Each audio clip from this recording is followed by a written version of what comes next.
Who is the strongest One Piece character for every letter of the alphabet? Well, that's what we'll go over in today's video. So, let's kick things off with A. I know you probably wanted to shout Ace right away, right? I mean, who doesn't love Fire Fist Ace? But let's be real, the strongest character for A easily goes to Aramaki, better known by his alias Ryokugyu. Aramaki, being an admiral, puts him on a completely different level of power.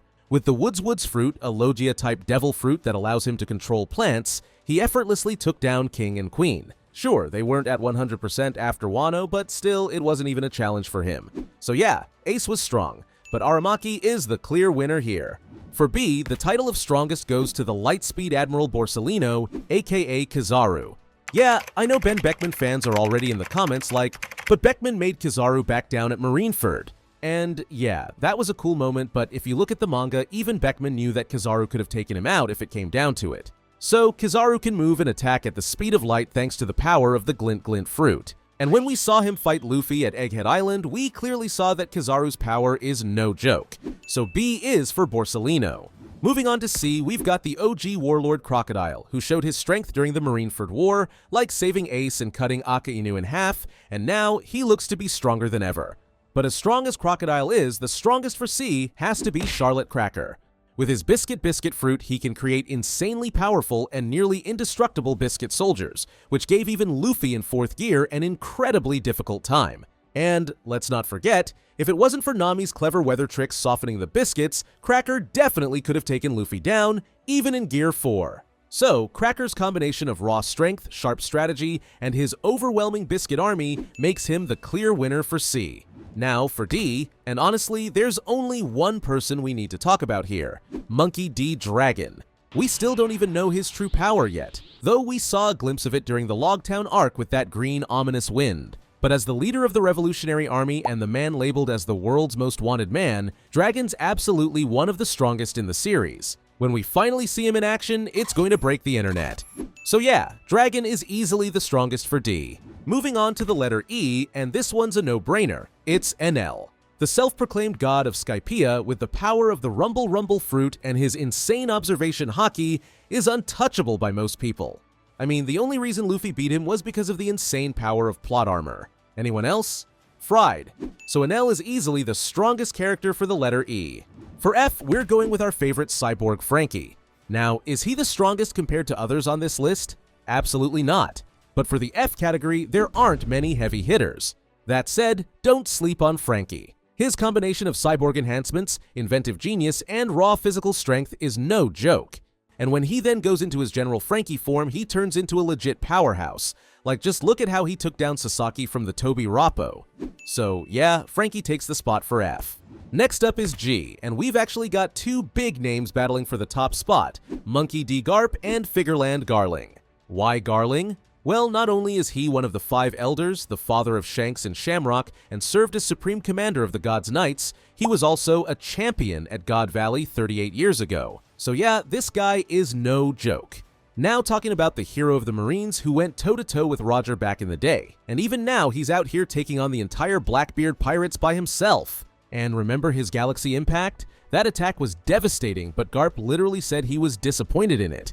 Like, seriously? So, who takes the win? Well, it's gotta be Garp. His haki and raw strength are off the charts, and as we haven't seen Garling's true strength yet, Garp is easily the winner here. Now onto a much easier one, H, because this spot clearly belongs to Boa Hancock. She's not just known for her beauty, but also for her insane strength. Her Love fruit lets her literally turn people to stone, although not Luffy of course, but beyond her devil fruit, Hancock's fast, agile, and incredibly strong. Having said that, some people still feel she's overrated. But Sengoku, the fleet admiral during the Marineford War, acknowledged how strong she was. And if Sengoku respects her strength, that's all I need to hear. So yeah, H is no doubt for Hancock. Moving on to I, and this one's obvious, it's Imu. Imu is the mysterious ruler who secretly sits atop the world government's hierarchy. And although we've only gotten glimpses of Imu's powers, these glimpses are insane. We're talking about erasing an entire island from existence like it's nothing, and of course, killing Saturn. Sure, we haven't seen the full extent of what Imu can do yet, but from what we have seen, it's clear that Imu is easily one of the strongest characters in the entire series. So, I is for Imu. For J, we've got one of the most legendary figures in One Piece history, Joy Boy. Now, Joy Boy's true strength and abilities are still a huge mystery, but one thing's for sure, this guy was insanely strong. How do we know? Well, during the Egghead Island arc, we literally saw Imu fall to their knees just from sensing Joy Boy's haki. So yeah, Joy Boy's strength must have been out of this world, and I can't wait to find out more about this legendary character. So yeah, J is for Joy Boy. Next up is K, and once again, we've got some big contenders, like Katakuri and Kid. But honestly, neither of them come close to the strongest pick here, because the strongest for K is easily Kaido. With his insane physical strength, near indestructible body, and his mythical zone devil fruit, he's practically unstoppable. And as we saw during the raid on Onigashima, Kaido fought Luffy, Law, Kid, Zoro, Yamato, Momo, and the 9 Red Scabbards, and still managed to knock out Luffy twice. Sure, he lost in the end, but that was only after Luffy awakened Gear 5, and by then, Kaido was seriously weakened. Anyway, Kaido is undeniably one of the strongest characters in the series, and easily the top pick for K. Alright, for L, we have some big names. For example, we've got Charlotte Linlin, aka Big Mom, Lucci from the CP0, and of course Loki, who we haven't seen in action yet but is sure to be insanely OP. So yeah, tons of strong characters. But the choice for L is still very simple. It's of course Monkey D. Luffy. After awakening the power of his devil fruit, the Hito Hito no Mi model Nika, Luffy's cartoonish powers with Gear 5 have taken him to a whole new level. And right now, there aren't many characters that can go toe-to-toe with him, and there definitely isn't anyone stronger for L. Next up, M is for Dracule Mihawk, the world's greatest swordsman. Mihawk's swordsmanship is unmatched, and with his legendary Black Blade Yoru, he's on a whole other level compared to other swordsmen. Although we've seen Mihawk's power, we still haven't seen him go all out yet. But when that happens, it's going to be insane. So M is no doubt for Mihawk. Alright, for N, we've got Edward Newgate, aka Whitebeard. I know, it might sound like Newgate should be his last name, but let's think about it. If Newgate were his last name, wouldn't Whitebeard's self-proclaimed son, Edward Weevil, be Weevil Newgate? Exactly. Anyway, Whitebeard wasn't called the strongest man in the world for nothing. In his prime, together with his Tremor fruit that could cause earthquakes and tsunamis, he was on the same level as the king of the pirates. And even at Marineford, being old and sick, he nearly tore the battlefield apart. So Newgate is the obvious answer for N. For O, it's gotta be Kozuki Oden, the man who scarred Kaido. That's right, this guy was so strong that even the strongest creature in the world couldn't walk away unscathed. Oden was a monster with his dual swords, Enma and Ami no Habakiri. And remember when he held up his retainers in a boiling pot for an hour to save their lives? Yeah, Oden's an absolute legend, and an easy choice for O. Moving to the letter P, where we have both Perospero and Pika. But who is the strongest? Well, Perospero can control Candy with his Lick fruit, where he can trap people and create massive weapons. And Pika? His Stone fruit can turn him into a massive stone golem with insane raw power. Oh, and he can also manipulate the environment to his advantage. So, who takes the win for P? It's really close, but I've gotta give it to Pika. Just for the sheer size he can achieve in his stone golem form gives him an advantage over Perospero, and that's why he's the winner for P. Alright, Q is where things get, well, interesting. You'd probably expect Queen here, but Queen is just an alias. His real name? Cyan. So who do we have left for the letter Q? Well, the only one left really is Doc Q from the Blackbeard Pirates. Not only is he a sickly half-dead dude riding a horse and giving out exploding apples, but being one of the 10 Titanic captains of the Blackbeard Pirates together with the sick fruit, where he can literally infect people with diseases, he's very dangerous. So Doc Q takes the win for Q. R is an easy one, the Pirate King himself, Gol D. Roger.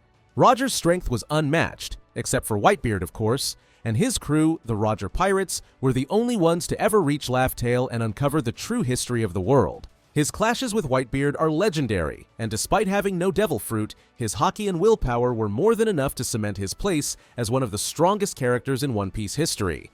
So R is without a doubt Roger. Alright, for S, we've got some insanely strong characters. Like Sanji, Fleet Admiral Sakazuki, and even Figureland Shamrock, the commander of the God's Knights, with a saber that's got the power of an awakened mythical zone-type Cerberus Devil Fruit. But the strongest for S has got to be Shanks. He's on a whole other level, and with his insane Conqueror's Haki, he doesn't even need a Devil Fruit to absolutely destroy his enemies, making him the obvious choice for S. Now, moving to T, we've got Marshall D. Teach, aka Blackbeard. Blackbeard is absolutely terrifying, and not only does he have the Tremor Fruit and the Dark Fruit, two insanely powerful Devil Fruits, but his cunning, ruthlessness, and sheer power make him one of the biggest threats in the One Piece world. And I'm sure we've still got a lot left to see from Blackbeard and the Blackbeard Pirates, so T is for Teach. For you, we've got Urouge, the Mad Monk. Now, Urouge doesn't get as much spotlight as some of the other Worst Generation members, but don't let that fool you, this guy is seriously tough. His Devil Fruit ability lets him turn any damage he takes into raw physical strength. So, basically, the more you hurt him, the stronger he gets. And although we haven't seen much of him, we know for a fact that this guy is incredibly strong. Next up is V, where we've got both Vista and Virgo. So, who is the strongest? Well, it's obviously Vista. Known as the Flower Blade, Vista was the commander of the 5th Division of the Whitebeard Pirates, and he's easily one of the strongest swordsmen in the world. This guy's swordsmanship is so refined and precise that even Mihawk acknowledged his skills during the Marineford War. And we all know Mihawk doesn't hand out compliments lightly. Vista's swordsmanship is elegant, deadly, and precise. Plus, he's got that iconic mustache, so yeah, he's the obvious choice for V. Now, for W, it's none other than Edward Weevil, the self-proclaimed son of Whitebeard. And this dude is ridiculously strong. The Marines themselves said that Weevil's strength is comparable to a young Whitebeard, which is insane. Although Weevil might not be the sharpest tool in the shed, when you can level pirate crews single-handedly, who needs brains? His raw power and destructive capabilities make him a force to be reckoned with, and honestly, I really wouldn't want to be on his bad side. For X, we've got the legendary Rox D. Xebec. Rox was the captain of the Rox Pirates, a crew stacked with future legends like Whitebeard, Kaido, and Big Mom. So, that alone tells you how powerful and influential he was. Rox was an absolute madman with ambitions to rule the entire world. He was in fact so dangerous and strong that Goldie, Roger, and Garp had to team up at God Valley just to take him down. And that's saying something when the Pirate King and the hero of the Marines join forces. You know you're a serious threat. So X is obviously for the legendary Xebec. Moving on to Y, we've got Yamato. Being the son of Kaido, Yamato is insanely strong. When she then uses her mythical zone Devil Fruit, the Dog Fruit model Okuchi no Makami, she gets the powers of a mythical wolf deity, enhancing Yamato's strength, speed, and endurance. Plus, Yamato carries Odin's will, dreaming of opening Wano's borders and setting out to sea. That combination of strength and determination makes Yamato the easy choice for Y. And finally, for Z, who else could it be but Roronoa Zoro? The right-hand man of Luffy and future contender for the title of world's greatest swordsman is getting stronger every day. And in Wano, he took things to an entirely new level, managing to leave a lasting scar on Kaido, a feat only Odin had done before him. So, Zoro's strength, endurance, and sheer willpower make him one of the strongest. And I know all One Piece fans, like me, are waiting for the day he'll challenge Mihawk. Do you agree with my picks of the strongest of each letter? Let me know in the comments below. Thanks for watching, and watch this video next.